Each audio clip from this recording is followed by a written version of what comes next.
Magluluto tayong ginataang tilapia. Dito ko ipapatong. Ayan, may sibuyas yan. Tapos yung mga tangkay ng pechay. Ito yung papalaman ko sa tilapia. Sibuyas, sili, bawang, luya, kamatis. Ito yung ating tilapia. Dalawang medyo malaki. Mas mahal ang tilapia dito kaysa sa bangus. Kasi itong dalawang piraso nito nagkakahalaga ng 25 rial. Ang bangos 18 rial lang yata per kilo. Ayan, dito lalagyan natin yan. Ito na, lalagyan natin ng palaman. Hahatiin natin to sa ano.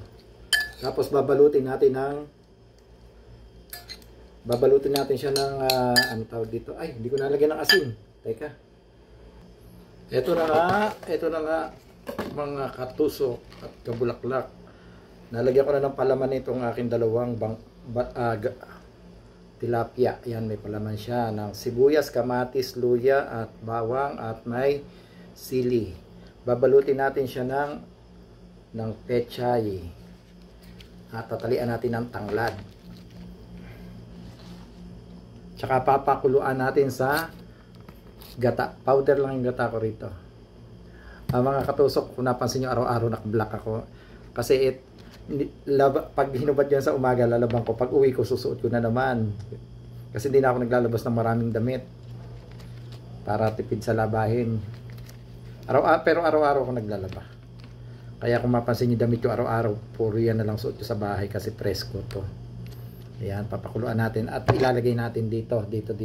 Pakuluan natin sa gata.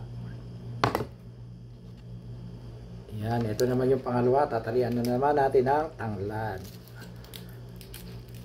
Yan. Tatalian natin ang tanglad.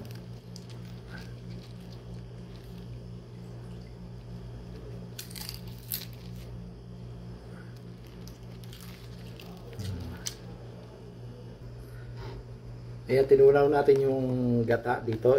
Yung isang ganito. Sinahog kong lahat. Yun lang ang isasabaw natin. Tapos papakuluan lang siya. Ayan niya, ibubuhos na natin.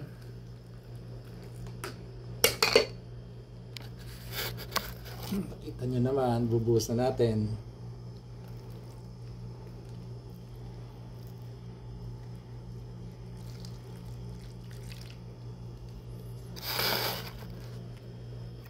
Ayan na nga, isinalang ko na at pakukuluan natin ng